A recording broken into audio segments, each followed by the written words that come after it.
Hello, everyone, and welcome back to the Red Mist podcast with me, Seshadri, and welcome to a very, very special episode. Yes, this is my fan reaction to Manchester United 2, Liverpool 4. This does not happen very often, where, at least not in my lifetime, that where we've gone to Old Trafford and we've won a game of football against our eternal rivals. Yes, it doesn't happen very often.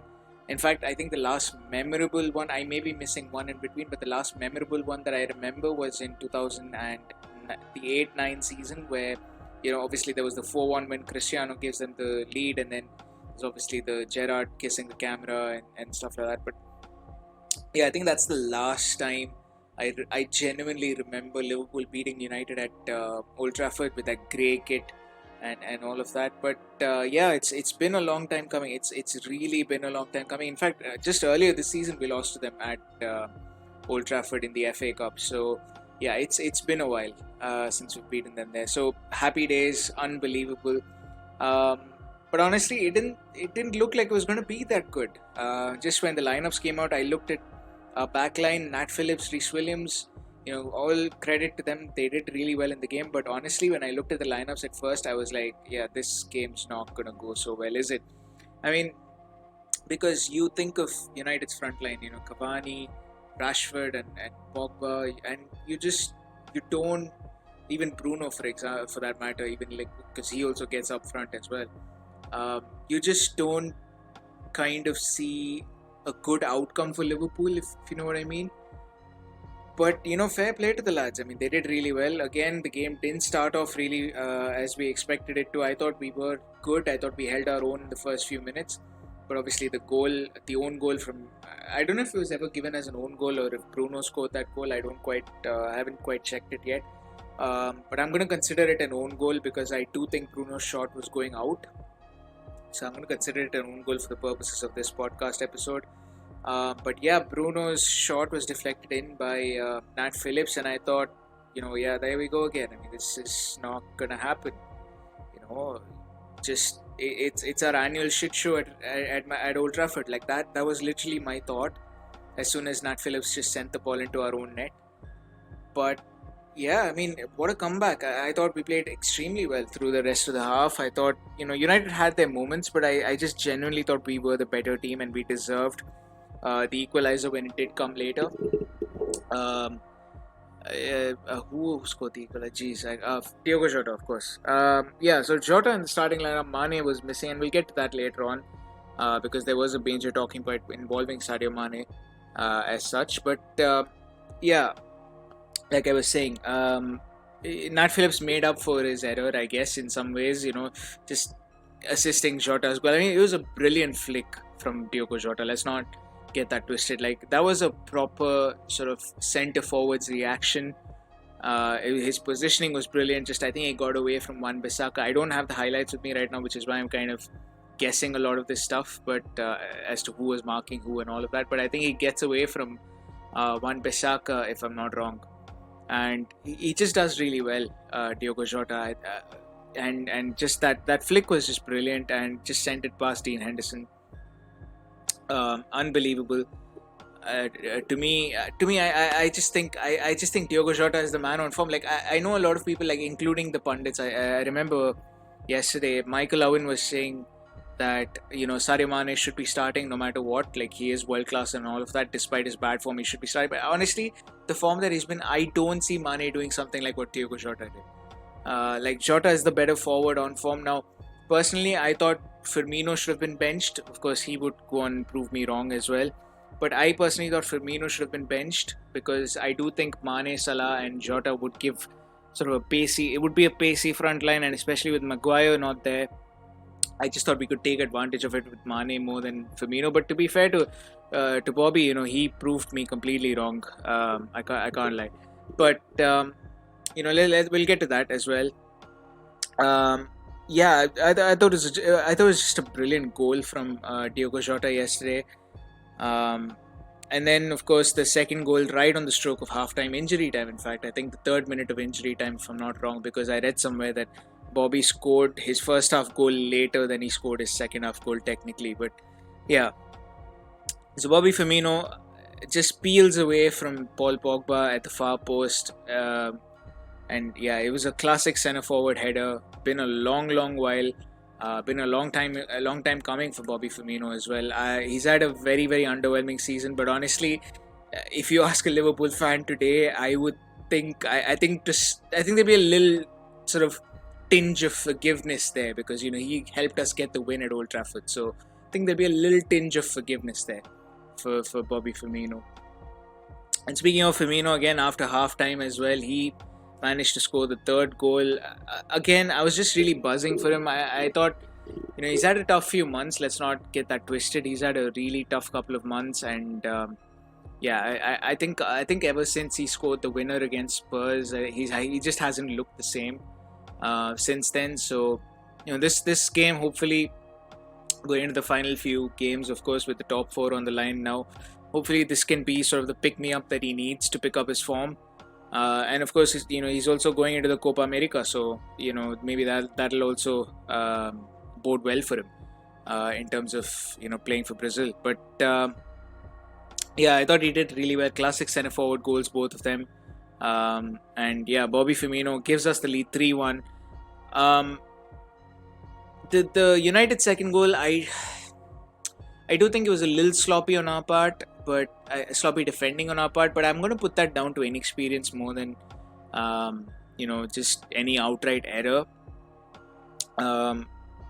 Because I do think if Virgil van Dijk and Joe Gomez were there, I don't think that sort of error happens. I think even if Ozan Kabak is there, I think he might have actually been okay. But yeah, it was a really well worked goal, to be honest. I think Luke Shaw, if I'm not mistaken, Pogba was involved in it as well. Cavani definitely had the last sort of pass before Rashford. To be fair to him, it was a good finish, into the far post. That was a good finish from Marcus Rashford, to be fair to him. So yeah, I mean, good goal from United. They come back into the game, and I can't lie, I am tense at this point, because I was like, oh my god, this cannot be happening again. Like, this just cannot be happening again. We cannot be dropping 3 points, especially in such a big game. We just cannot be dropping 3 points, because the top 4 race is wide open now, especially because we needed this win to sort of put pressure on Chelsea and Leicester, because they are going to come together in one of these next few games, and one or both of them is going to drop points, and that's going to be very crucial for us. So yeah, I personally thought we needed to put pressure, and just Marcus Rashford's second goal, I can't lie, it gave me the jitters. I can't lie. But yeah, in the end, still leading 3-2, hanging on, and then United was trying to push for a winner. Couple of weird substitutions from United. I thought, why is Matic coming on? I mean, they need a goal. I didn't quite understand that, but it is what it is. But yeah, in the end, Sadio Mane did come onto the field as well. He played some few minutes, and yeah, in the end, I just thought, we deserve the win. Mo Salah with the final sort of icing on the cake, I suppose. Similar goal to last year at Anfield, because last year or the year before, it was one of the two anyway. Similar goal in terms of racing in from our own half and then going in and scoring past a keeper. I guess he was in less of a trouble this time. I think there weren't many defenders close to him. But yeah, it was a cool finish. I will say Dean Henderson made the job a lot easier for him, but nevertheless, it does take a good finish, and that is what it was. But yeah, 4-2, brilliant game for us. Important 3 points, more crucially, because like I said, the top 4 race is now wide open. I think Chelsea and Leicester would have been banking on United beating Liverpool at Old Trafford, which didn't happen, so that leaves them with an important game which they cannot drop points from. I think both sides, there's a lot of pressure on I would say there's a lot of pressure on Leicester as well, because last year I think it was acceptable for them to be a Europa League team, but I think this year, just given where they are and the quality they've had, I don't think it'll be acceptable for them to be a Europa League team again. I think for them, they will look for a top 4 finish. Chelsea obviously very resurgent through the second half of the season. They still have a chance at 2 trophies, I think. We've got Leicester against Chelsea in the FA Cup final, and then of course you've got the Champions League final against Manchester City as well. So yeah, resurgent Chelsea, and honestly, I mean, would Chelsea compromise their top four to try and go all in on the Champions League? I don't think so. I don't think they'll rest any players for the Leicester game. I think if they get their 3 points, I do think they'll be in pole position to sort of secure a top four finish. So I think they will go all out for it. Who do I want to win in that game? I'm not sure whether it's going to be Leicester or Chelsea, but I mean, at that game, I don't know. Champions League final, I have a favorite. I'm going for Chelsea. Like, I just don't want City to win a treble, because I mean, it's just look, I don't want to say they've bought their way into it, but they have bought their way into it. Like, because I do think it sets a bad precedent in terms of, and I'm not saying Chelsea doesn't spend or Liverpool doesn't spend or Man United don't spend or whatever, but nobody spends as much as City does. Let's put it that way. So yeah, I think essentially you're just saying the one with the wealthiest sort of bank accounts just gets the trophies. I mean, that's essentially what you're saying. So I kind of, as ridiculous as this sounds, I kind of want Chelsea to win just to sort of say, okay, at the end of the day, you can spend all you want, but it is football, and 22 players on the pitch decide what happens. So I kind of want Chelsea to win for that reason. I know it doesn't sound too great, but yeah, it is what it is. Coming back to Manchester United, though, I mean, we went on a little bit of a tangent there. Couple of talking points from the game. I think the first one was, of course, the penalty appeal, which was first given in favor of Liverpool and then not given. See, here's the thing, right? It's not a penalty. Like, by any sort of common ground, I think it's not a penalty. I think he gets the ball, and I've been saying this since the start of the season. When you're a defender getting the ball, when you're going for a tackle, like, your momentum is going to take you that way. Like, no human being possesses this weird physical energy where they can just stop from 100 to 0 within 0.1 milliseconds. Like, that's just not going to happen. So I think, as a defender, you hit the ball. If you follow through, takes you to the guy's leg. It's unfortunate, yes, but if it doesn't, I suppose, endanger the other person, like, you can't have someone sort of booting the ball right next to somebody else's chest and then saying, hey, you know what, I got the ball first. Like, that's dangerous play, so I do get that. But in cases like what happened yesterday, I do think it's not a penalty, because Bailly gets the ball first. Eric Bailly does get the ball first, so I don't think it's a penalty. Like, by any common standard, I don't personally think it's a penalty. And I don't think it would have been given even like 5-10 years ago when we were watching football. But what I will say is this. I think what I took major issue with is the consistency of it. Because earlier this season, Fabinho against Sheffield United was given a penalty for almost the very same incident. He gets the ball, the follow-through takes him through the Sheffield United player's legs. So, and it wasn't like a high boot or something. It was very similar to the Eric Bailly attempt, the tackle. So that was given as a penalty for Sheffield United. So I just don't understand what is this ridiculous sense of non-conformity to rules. Like, see, you either have it one way or the other. Like, you can't have it both ways. That's just my thing, right? So you can't say Fabinho's is a penalty but Bailly's is not. Either both of them are penalties or both of them are not penalties. I am okay with either decision, but be consistent is my point. Like, you can't, and Anthony Taylor, you can't go to VAR, look at it, and knowing you've given decisions like that. Like, what's his name? What's the West Ham defender's name? Fabian Balbuena. A couple of weeks ago, he gets sent off for this sort of very similar incident. Obviously, the red card is overturned, but the foul stood. It was still a foul at the end of the day. So here's my thing. Like, don't send off Eric Bailly. Like, I don't think this tackle merited a sending. I don't even think this tackle merited a yellow card, to be honest with you. And if it was up to me, that wouldn't even be a foul. But because of what's been given in the Premier League before this season, I think that's a penalty. I think Liverpool, and I'm not just saying this as a Liverpool fan, I think I would say this if on the other end Nat Phillips had done this to Marcus Rashford, for example. So yes, at the time I would say he got the ball and all of that, but I think just based out of consistency, you have to sort of argue that, they're just not doing a good job. And this is just the thing, right? The English referees, and I've said this, the English referees are probably the most incompetent ones out of the big five leagues. Like, I've watched a lot of Italian Serie A and Bundesliga, and they have their own share of sort of refereeing blunders and refereeing fails. But I just think they're, on the whole, like the referees in Germany and Italy are much better. And from whatever few games that I've seen in Spain, they're also really good. So it's the English referees, like they're just so bad. I don't get how they get into this job. How do you manage to be the referee of possibly the best league in the world and manage to fuck up so badly? Like that's just something that I just don't get. But it is what it is. So those are my thoughts on the Fabinho incident. Later on, of course, at the end of the game, there was another talking point. Sadio Mane ignoring Jurgen Klopp. Now, I don't think this is as big of an issue as people make it out to be, because I think he was just really angry that, and I think Klopp said it as well, I think he was just really angry that he's not in the starting lineup. And look, Mane himself admitted it. This season has not been the best for him by any stretch of imagination. And that would be the understatement of the year. Like, it's been a pretty torrid season for him. So, I can understand his frustration.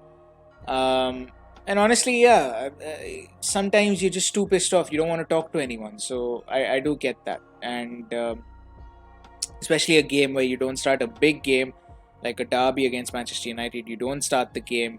You come on for 20-something minutes. You can't really do much. Don't make much of an impact. I mean, it's just a frustrating period overall. And, you want your team to win, but at the same time, you kind of want to do well as well. Nobody likes to sit on the bench. No player likes to do that. But, it is what it is. I don't think it's a big deal. I think it'll blow over, because we've seen this with Mo Salah earlier on this season. We've seen this with many players. I think Jordan Henderson as well has been pissed at Klopp once. Alex Oxlade-Chamberlain has been pissed at Klopp once. So these things happen. But they all... I mean, it's just like disagreements within a family. Like, you disagree with your father, you disagree with your mother, but then eventually, because your family, just patch up. So, again, I don't think there's much to it. But we'll have to see how that develops over the next few days. Stuff to do with other Liverpool news as well. Not necessarily Liverpool, but Virgil. Okay, yeah, it has to do with Liverpool. I just realized something. But yeah, Virgil van Dijk ruled himself out of the European Championships for the Netherlands. And obviously, I'm a huge fan of international football, and I would have loved to see Virgil get a few competitive games under his belt before he came back for pre-season. I would have loved to see Virgil just as a big name playing in a big tournament for his country, because I think the international tournaments like the Euros, Copa America, the World Cup, I think these are bigger than club tournaments. I think even for players, they are bigger than club tournaments. There's just a different vibe to them, I suppose. There's just something very passionate, probably more passionate about playing for your country than it is about playing for your club. But so personally, I think Virgil not being there is a shame, but he has to do what is best for his health. So fair play to him. I would have liked to see him there, but it's up to him. If his body doesn't feel right, then who am I to talk about it? So yeah, Virgil van Dijk is not in the Netherlands squad, which the provisional squad of which was released today. So Gini Wijnaldum is there, and very likely he makes it. So they've released a 34-man preliminary squad. They're going to have to shorten it to 26 by the 1st of June. So I think there'll be a training camp. I think that's how usually the Dutch do it. There'll be a training camp before for about a week or so, and then there'll be there'll be some cuts, and some 8 players will be told, unfortunately, that they cannot play the Euros. But I'll deal with the Euros and stuff later. But yeah, just to let you know that Gini Wijnaldum is going to the Euros. Virgil van Dijk is not. In other news, we had Fabrizio Romano confirm today, as I'm recording this, that Ibrahima Konate is most likely going to be a Liverpool player very, very soon. They're working on paying the release clause as well. Again, I've made my thoughts clear on the Konate transfer. I'm not a huge fan, mainly because I can't speak English. Mainly because of his injury record. There you go. I'm not a huge fan of the transfer, but I don't want to judge too early as well. So let's see how that goes. We don't even know if he's a Liverpool player yet. Hopefully he does become one. Hopefully Kabak becomes a Liverpool player permanently. We'll have to see how that goes. I feel like I've been saying that phrase a lot today on this episode. But yeah, all in all, a very joyous occasion to be recording a podcast episode, beating Manchester United at their own turf. Doesn't happen very often, so I'm going to savor this win. I should have recorded an episode yesterday itself and let it out, but I'd already promised rather that I would be doing the Women's Champions League final preview as well. So yeah, that episode had to go out yesterday, and this one's coming out today. But yeah, just that's pretty much it. I mean, I forgot a Liverpool on Tuesday's episode, but here you go. This is your compensation for that. But anyway, stay safe, take care. Hopefully you guys are doing well, especially if you're in India. My thoughts and prayers are with you, your families. Hopefully you guys are staying safe, and yeah, just take care. I mean, there are organizations that you can contact for help, both governmental and non-governmental, and hopefully you guys our thoughts and prayers are with you. My thoughts and prayers are with you and with everyone involved in this country in fighting this pandemic. But that is it from me on the Red Mist podcast. I will see you guys next time. Hopefully you guys have a great day. Goodbye.